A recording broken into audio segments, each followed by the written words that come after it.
She hadn't spoken to anyone in 3 months. Linda Martinez sat in the third row of Elvis's Las Vegas concert, tears streaming down her face as 18,000 people around her screamed and cheered, completely unaware that the woman beside them was dying inside. 3 months earlier, her 8-year-old son Michael had been killed in a car accident while walking home from school, clutching a new Elvis record he'd saved his allowance to buy. Since that day, Linda hadn't left her house, hadn't answered her phone, hadn't even spoken to her own sister who lived next door. The only reason she was at this concert was because her husband David had literally carried her from their house, insisting that Michael would have wanted her to hear Elvis sing "Love Me Tender" one more time, the song her son had hummed every night before bed. What Linda didn't know was that Michael had written a letter to Elvis the week before he died, a letter that was sitting unopened in a pile of fan mail because it had arrived on the same day Elvis received the most devastating news about his own family. As Elvis began singing "Love Me Tender," Linda's carefully constructed emotional walls finally crumbled, and her sobs became so loud that Elvis himself stopped singing and looked directly at her. But to understand why this moment would change both Linda and Elvis forever, you need to know about the promise Michael had made to his mother the night before the accident, a promise about always being together through Elvis's music. It was November 15, 1975, at the Las Vegas International Hotel. Elvis was midway through his evening show, performing for a sold-out crowd that included celebrities, high rollers and devoted fans who had traveled from around the world just to see the king. The intimate venue was electric with anticipation as Elvis transitioned from Burning Love into the gentler portion of his set. He was wearing his iconic white jumpsuit, the one with the eagle design that had become synonymous with his Vegas performances, and the stage lights caught every rhinestone as he moved with the fluid grace that had made him famous. In the third row, center section, Linda Martinez sat motionless while chaos erupted around her. To her left, a woman from Texas was screaming "I love you, Elvis" at the top of her lungs. To her right, a man was trying to get Elvis's attention by waving a $100 bill in the air. But Linda heard none of it. She was lost in her own private world of grief, clutching the small piece of paper in her purse that contained the only words she had written in 3 months. "Michael loved you. I promised him I would tell you." The journey to this moment had begun on a sunny Tuesday afternoon in August, when 8-year-old Michael Martinez had walked into Jerry's record shop on Fremont Street, with 3 months' worth of carefully saved allowance money burning a hole in his pocket. He had been planning this purchase for weeks, ever since he heard "Love Me Tender" playing on his mother's kitchen radio, and decided it was the most beautiful song he had ever heard. "I want to buy an Elvis record," Michael had nanned to Jerry Kowalski, the shop owner who had watched the boy press his face against the window every day after school for the past month. Jerry smiled and led Michael to the Elvis section, where dozens of albums and singles were displayed like treasures in a music lover's paradise. There were so many choices: Heartbreak Hotel, Hound Dog, Jailhouse Rock. But he knew exactly what he wanted. "That one," he said, pointing to a pristine copy of "Love Me Tender." His small hands trembled with excitement as he counted out the money. 2 crumpled dollar bills, 3 quarters, 4 dimes, and 16 pennies. Exactly enough, with 2 cents left over. Jerry watched the boy's face light up as he handed over the record, carefully wrapped in brown paper. "This is a good choice, son," Jerry said. "Elvis recorded this one specially for people who understand what love really means." Michael nodded solemnly, as if Jerry had just shared the most important secret in the world. That evening, Michael burst through the front door of his family's modest house on Charleston Boulevard, practically vibrating with excitement. "Mama, Mama, I got it. I got the Elvis record." Linda looked up from the kitchen where she was preparing dinner, and her heart melted at the sight of her son's pure joy.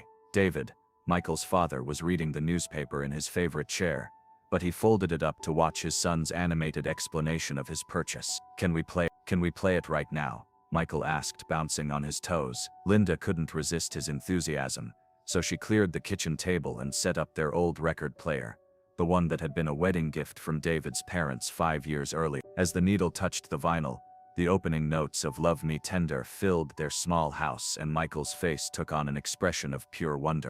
"Mama, do you think Elvis knows how happy his music makes people?" Michael asked as the song played. It was such a mature question from such a young boy that Linda had to pause and really think about her answer. "I think he must know, sweetie," she said, sitting down beside him on the couch. "When someone has a gift like Elvis does, and they share it with the world, they can feel the love coming back to them. Dav. Michael considered this seriously. I wish I could tell him myself, he said. I wish I could write him a letter and tell him that his song makes me feel safe when there's thunder, and that it makes you smile when you're sad about grandma being sick, and that it makes daddy hum while he fixes the car. Linda's heart swelled with love for this thoughtful little boy, who noticed everything and cared so deeply about the people around him. Maybe you should write that letter, she suggested. Elvis gets thousands of letters from fans. I bet he would love to hear from you. That night, as Linda tucked Michael into bed, he made a request that would later echo through her memory like a prophecy. Mama, will you sing the Elvis song to me? So Linda, who had never considered herself much of a singer, sat on the edge of his bed and softly sang, "Love me tender, love me sweet, never let me go," watching as her son's eyes grew heavy and his breathing became deep and peaceful. "Promise me something, Mama," Michael whispered as he drifted off to sleep. "Promise me that even if something happens to me, we'll always have Elvis's music to keep us together. Promise me you'll remember this song and think of me being happy. Nothing's going to happen to you, baby, but I promise, Elvis's music will always connect us, no matter what." It seemed like such an easy promise to make at the time, the kind of sweet, innocent pledge between a mother and child that parents make every day without thinking twice. But promises have a way of becoming sacred when they're all you have left. The following week, Michael did indeed write a letter to Elvis. He spent an entire afternoon at the kitchen table, carefully crafting each word in his best handwriting, occasionally asking Linda how to spell more complicated words like appreciate and wonderful. The letter was 3 pages long, filled with detailed descriptions of how Elvis's music affected his family and his dreams of maybe becoming a singer himself someday. "Dear Mr. Elvis," the letter began, "my name is Michael Martinez and I am 8 years. I just bought your record Love Me Tender with my allowance money and it is the most beautiful song I ever heard. When you sing, it sounds like what love would sound like if love could make music. My mama says you get lots of letters, but I hope you read mine because I want you to know something important." The letter went on to describe how Elvis's music had become the soundtrack to their family's daily life, how Michael hummed Love Me Tender while doing his homework, how Linda sang it while cooking dinner, how David whistled it while working in the garage. Michael wrote about his dreams of meeting Elvis someday, about how he practiced singing in front of the mirror, about how he believed that music was the closest thing to magic that existed in the real world. "Elvis, I have a feeling that someday my mama is going to need your music more than she needs it now. I don't know why I think that, but sometimes I just know things before they happen. If that day comes, I hope your songs will help her remember that love doesn't go away, even when people do. I hope she remembers that I will always be with her when she hears you sing." Michael sealed the letter in an envelope, carefully wrote Mr. Elvis Presley, Las Vegas, Nevada on the front, and placed a stamp in the corner. But for some reason, he never mailed it. Instead, he hid it under his bed, as if he was waiting for the right moment, or perhaps as if he somehow knew that the letter would be needed for something more important than just fan mail. On the morning of November 12, 1975,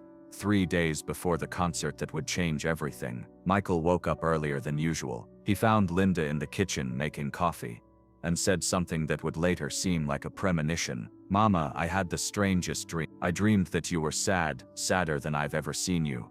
But then you heard our song and you remembered that love is stronger than sadness." Linda laughed and ruffled his hair. "That's a beautiful dream, sweetie. But I'm not sad. I'm the happiest mama in the world because I have you." Michael hugged her tightly, longer than usual, as if he was trying to memorize the feeling. "I love you more than all the Elvis songs in the world, Mama, and that's saying something, because that's a lot of love." That afternoon, Michael asked if he could walk to the record store by himself. He had been making this trip several times a week since his purchase, not to buy anything else, but just to look at the other Elvis records and imagine owning them all someday. Linda hesitated. She usually walked with him, but Michael was 8 years old and the store was only 4 blocks away, and he had made the trip safely dozens of times before. "Be careful crossing the streets," she called after him as he skipped out the front door, his pocket containing enough money to buy a candy bar from the vending machine outside Jerry's shop. "Look both ways and don't talk to strangers." "I will, Mama. I love you," Michael called back. turning to wave at her one last time before disappearing around the corner. Those were the last words Linda would ever hear her son speak. At 3:47 p.m., Linda received the phone call that shattered her world into a million pieces. A woman's voice, professional but kind, explained that there had been an accident, that Michael was being taken to University Medical Center, that she and David should come immediately. The woman on the phone was careful not to give too many details, but Linda could hear the urgency beneath the practiced calm, and she knew with a mother's instinct that something was terribly, terribly wrong. David broke every speed limit getting to the hospital, while Linda sat in the passenger seat clutching Michael's Elvis record, the one he had been so excited to buy, the one that was now somehow involved in this nightmare. When they arrived at the emergency room, a doctor named Patricia Chen met them with an expression that confirmed Linda's worst fears. "Your son was struck by a vehicle while crossing at the intersection of Charleston and Fremont," Dr. Chen explained gently. "The driver ran a red light. Michael was thrown approximately 20 feet by the impact. He's alive, but his injuries are severe. We're doing everything we can." The same Love Me Tender single he had bought with such joy just 3 months earlier. Despite the tremendous impact, despite being thrown 20 feet through the air, despite suffering injuries that were threatening his young life, Michael had somehow held on to that record throughout the entire ordeal. Linda and David spent the next 18 hours in the pediatric intensive care unit, watching machines breathe for their son while doctors worked frantically to save his life. Michael drifted in and out of consciousness, sometimes opening his eyes and looking around in confusion, sometimes squeezing Linda's hand when she spoke to him. During one of his lucid moments, Linda asked him why he had been carrying the Elvis record. Michael's voice was barely a whisper, but his words were clear.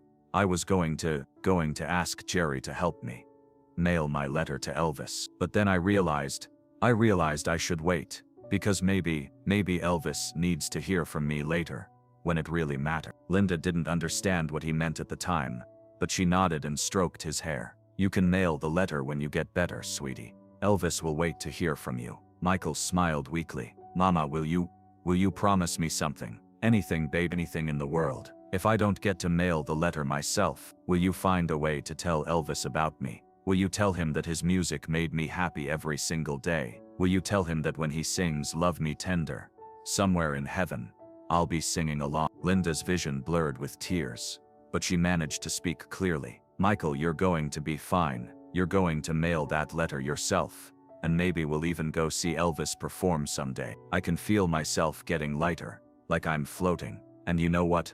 I'm not scared, because I can hear Elvis singing. I can hear him singing our song, and it's making everything peaceful." At 6:23 a.m. on November 13, 1975, surrounded by his parents and the medical team that had fought so hard to save him, Michael Martinez took his final breath, while Love Me Tender played softly on a small radio that one of the nurses had brought to his bedside. The weeks that followed were a blur of funeral arrangements, well-meaning visitors, and a grief so profound that Linda felt like she was drowning in it. She stopped eating, stopped sleeping, stopped speaking to anyone, including David, who was struggling with his own devastating loss. The house became a shrine to silence, filled with Michael's belongings that nobody could bear to touch. It was David who found the letter. 2 weeks after the funeral, while Linda sat motionless in Michael's room, David was trying to gather the courage to pack away some of his son's clothes when he discovered the manila envelope under the bed. When he read the letter, especially that final prophetic paragraph about Linda needing Elvis's music more than she needs it now, he knew what he had to do. "Linda," he said gently, sitting beside her on Michael's bed, "I found something Michael wrote for Elvis." With trembling hands, he gave her the letter and watched as she read their son's words for the first time. By the time Linda finished reading, tears were streaming down her face, the first tears she had shed since the funeral. "He knew," she whispered. "Somehow he knew this was going to happen. Look at this last part, David. It's like he was trying to leave me instructions for how to survive losing him." That night, for the first time in weeks, Linda spoke more than a few words. She told David about Michael's promise, about how their son had made her swear that Elvis's music would always connect them, about how he had somehow predicted that she would need that connection more desperately than she could have imagined.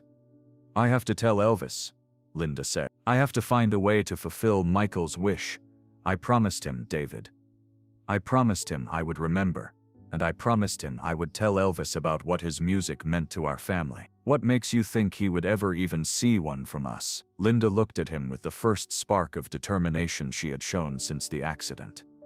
Because Michael believed it would happen. Because he wrote in that letter that he somehow knew I would need Elvis's music more than I needed it before. Because my son was 8 years old, and 8-year-olds don't have premonitions unless something bigger than all of us is working behind the scene. 2 days later, David made a decision that probably saved his wife's life. He had heard on the radio that Elvis was performing at the Las Vegas International Hotel, and without telling Linda, he called the box office and managed to secure 2 tickets for the November. When he presented them to Linda, she initially refused to go. "I can't," she said.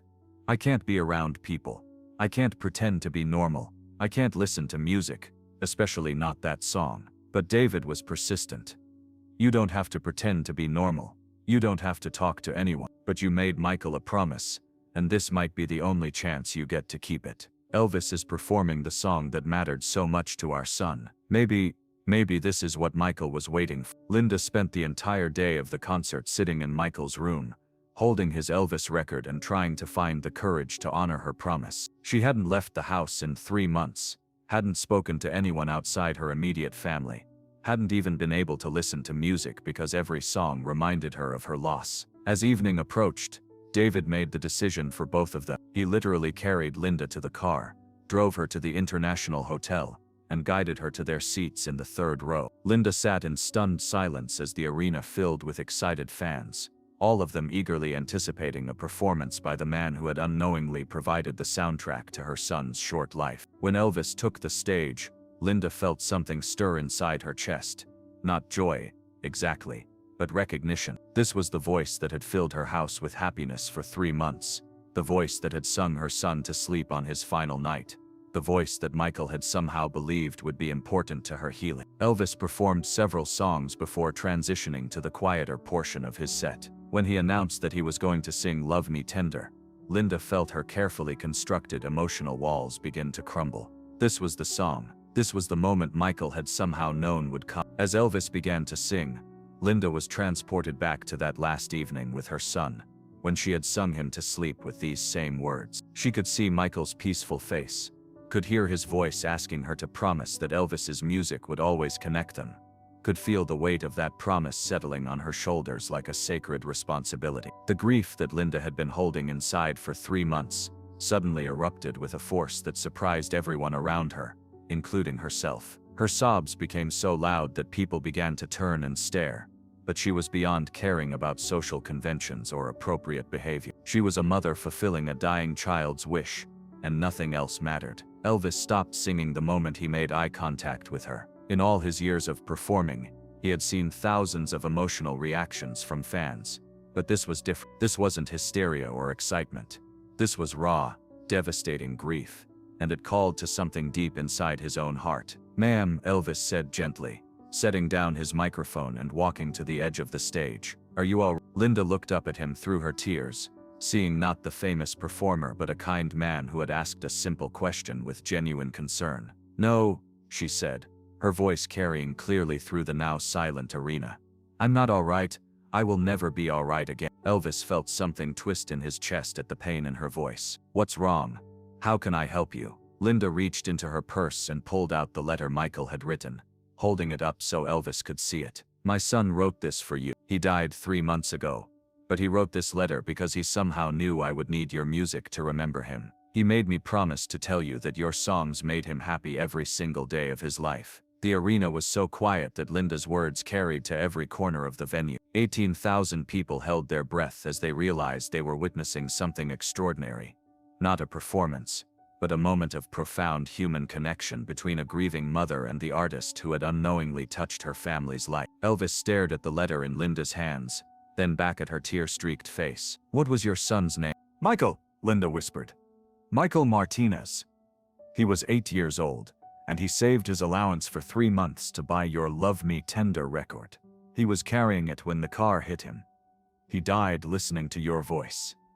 Elvis felt his own eyes fill with tears. He had a daughter himself, Lisa Marie, who was only 7 years old, and the thought of losing her was his greatest fear. "I'm so sorry," he said, his voice thick with emotion. "I'm so very sorry for your loss." What happened next had never occurred in the history of rock and roll performances. Elvis Presley, the king of rock and roll, stepped down from the stage into the audience and walked directly to Linda Martinez's seat. The crowd parted automatically, some reaching out to touch him as he passed, others too stunned by what they were witnessing to react at all. When Elvis reached Linda's row, he knelt down beside her chair and spoke quietly enough that only she and the people immediately around her could hear. "Will you tell me about Michael? Will you help me understand what my music meant to him?" Linda nodded through her tears and began to speak. She told Elvis about Michael's excitement when he bought the record, about how he hummed "Love Me Tender" while doing his homework, about how he had dreamed of meeting Elvis someday. She told him about the letter Michael had written but never mailed, about his premonition that Linda would need Elvis's music when it really matters, about his final words in the hospital when he promised to sing along from heaven. As Linda spoke, Elvis listened with an intensity that surprised even him. He had received thousands of letters from fans over the years, had heard countless stories about how his music had touched people's lives. But something about Michael's story was different. Maybe it was the boy's age. Maybe it was his apparent prescience about his own death. Maybe it was the way Linda spoke about him with such pure love despite her devastating grief. "May I see the letter?" Elvis asked gently. Linda handed him the envelope with shaking hands, watching as Elvis carefully unfolded the 3 pages of 8-year-old handwriting. As he read, his expression changed from professional interest to genuine amazement. When he reached the final paragraph, the one where Michael predicted that Linda would need Elvis's music more desperately in the future, Elvis looked up with an expression of wonder. "This is extraordinary," Elvis said. "How could an 8-year-old boy have known to write something like this?" Linda shook her head. "I don't know. Michael was always perceptive, always seemed to understand things that other children his age didn't notice. But this is something else entirely. It's like he was trying to leave me a roadmap for how to survive without him." Elvis carefully folded the letter and handed it back to Linda. "Would you mind if I shared this with everyone here tonight? I think Michael's words might help other people understand what music can really mean in our lives." Elvis stood up and returned to the stage, but instead of resuming his original performance, he did something that would be talked about for decades afterward. He invited Linda to join him on stage. "Ladies and gentlemen," Elvis said into the microphone, his voice carrying a weight and emotion that his fans had rarely heard, "I want you to meet Linda Martinez. 3 months ago, she lost her 8-year-old son Michael in a car accident. But before Michael died, he wrote a letter that I believe holds one of the most important truths about what we're all doing here tonight." Elvis helped Linda onto the stage, where she stood trembling beside the most famous entertainer in the world, while 18,000 people gave her their complete attention. "Michael wrote that music is the closest thing to magic that exists in the real world." Elvis continued. "He wrote that love doesn't go away, even when people do. And he wrote that he would always be with his mother when she heard me sing. I want you to feel his presence in this music, just like he promised you would." Elvis sang with a tenderness and emotional depth that seemed to come from a place deeper than performance technique. Linda stood beside him, tears streaming down her face. But for the first time since Michael's death, she was smiling. And 18,000 people found themselves crying along with her, not because they were sad, but because they were witnessing the power of music to heal impossible grief. As the song ended, Elvis did something that would become one of the most iconic moments of his career. He took off the scarf he was wearing, the same scarf he had worn during hundreds of performances, and placed it gently around Linda's shoulders. "He wants you to have something to remember this moment, to remember that love really is stronger than sadness, and that his favorite song will always connect you to him." Elvis finished his concert that night, but everyone who was there agreed that everything after Linda's appearance was somehow different. Elvis sang with more passion, more connection, more awareness of what his music actually meant to the people who heard it. He had been reminded that he wasn't just an entertainer, he was a keeper of moments, a guardian of memories, a bridge between the living and those they had lost. After the show, Elvis spent an additional hour with Linda and David, listening to more stories about Michael and sharing his own experiences with grief and loss. He told them about his mother Gladys, who had died when Elvis was only 23, and how her death had nearly destroyed him. He told them about the letters he had received from other parents who had lost children, and how those letters had taught him that his music served a purpose far greater than fame or money. "Michael's letter is going to change how I think about every performance," Elvis told Linda before they parted that night. "From now on, when I sing Love Me Tender, I'm going to remember an 8-year-old boy who understood something about love that most adults never figure out." In the months that followed, Linda began the slow process of healing. She started speaking again, first to David, then to her sister, eventually to friends and neighbors who had been worried about her during her months of silence. She returned to work as a teacher, finding that helping other children learn and grow gave her a sense of purpose that honored Michael's memory. That most importantly, she kept her promise to Michael. Linda began attending Elvis concerts whenever he performed within driving distance, always carrying Michael's letter and always requesting Love Me Tender. Word of her story spread through Elvis fan circles, and she became something of a legend herself, the mother who had reminded the king of what his music could really accomplish. Elvis, true to his word, began incorporating Michael's story into his performances. He would often dedicate Love Me Tender to all the children who are singing along from heaven, and he started a charitable foundation to help families dealing with the loss of a child. The foundation was funded entirely by Elvis's personal donations and was run quietly, without publicity or fanfare, because Elvis believed that Michael would have wanted the focus to remain on helping people rather than on celebrity charity work. The letter Michael had written was eventually donated to the Elvis Presley archives at Graceland, where it remains one of the most treasured pieces in the collection. Visitors often comment on the extraordinary maturity of the 8-year-old's writing and the uncanny accuracy of his prediction about his mother's future need. Linda Martinez never remarried after David passed away in 1995. But she often said that she never felt alone because Michael's presence was always with her in Elvis's music. She continued attending Elvis tribute concerts and fan gatherings until her own death in 2018, always wearing the scarf Elvis had given her that night in Las Vegas, always carrying the letter that had connected her son to his hero. At Linda's funeral, her final request was honored.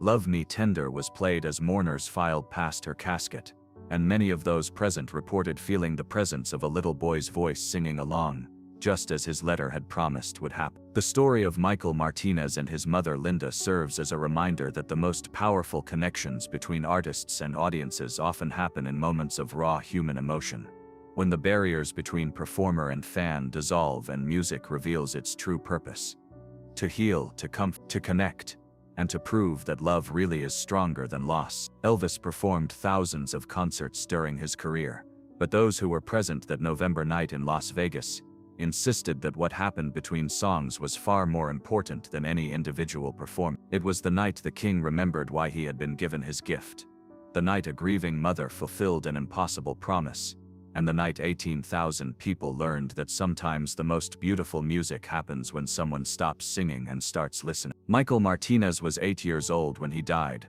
but his letter to Elvis proved that wisdom has nothing to do with age, that love transcends physical presence, and that sometimes the most important messages are delivered by the smallest messenger. His prediction that his mother would need Elvis's music when it really matters became a testament to the mysterious ways that love prepares us for the challenges we cannot yet see. And somewhere in whatever realm exists beyond this life, an 8-year-old boy continues to sing along every time Love Me Tender plays, keeping the promise he made to his mother that they would always be together through Elvis's music, proving that the best love songs are not about romance, but about the eternal connections that bind us to those we cannot bear to live.